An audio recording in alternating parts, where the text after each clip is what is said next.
Hai guys, buat apa tu? Jomlah singgah sini sekejap. Mari saya ajar buat slide video dengan mudah menggunakan Gamma AI. Jom belajar. Assalamualaikum. Hai guys. Hari ni saya nak ajar cara macam mana nak buat slide presentation dengan mudah, iaitu menggunakan website Gamma AI. Kita buka Gamma AI dalam Google. Pilihan yang pertama, bagi yang tak ada akaun, sila daftar dahulu menggunakan Gmail anda. Kalau dah daftar, dia akan keluar macam ni lah.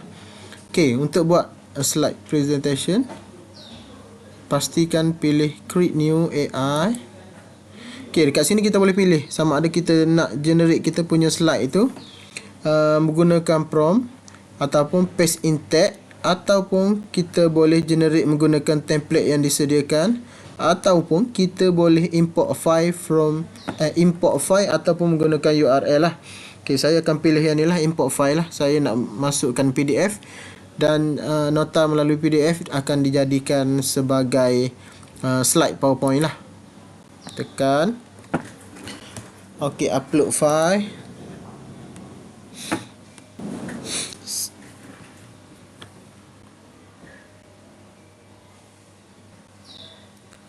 OK, presentation, continue.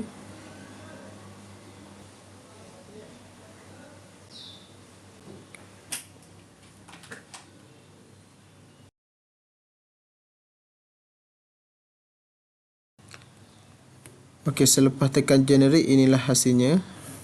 Cumanya dalam Gamma AI ni, dia hanya boleh hasilkan 10 slide yang free sahaja. Kalau nak 20 slide ataupun lebih dari 10, kena ni lah, kena add on, kena bayar lah. Tengok slide yang menarik lah.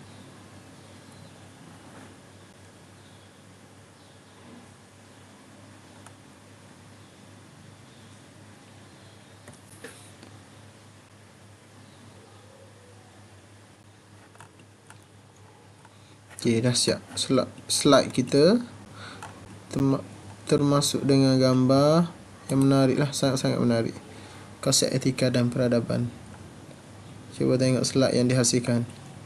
Dan kalau nak download, boleh terus download lah. Tekan export, pilih PowerPoint.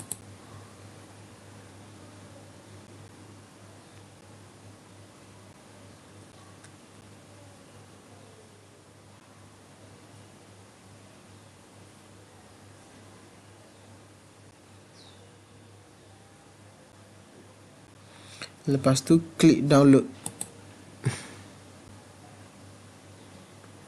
So slide kita tadi telah di-download lah, dalam proses download lah.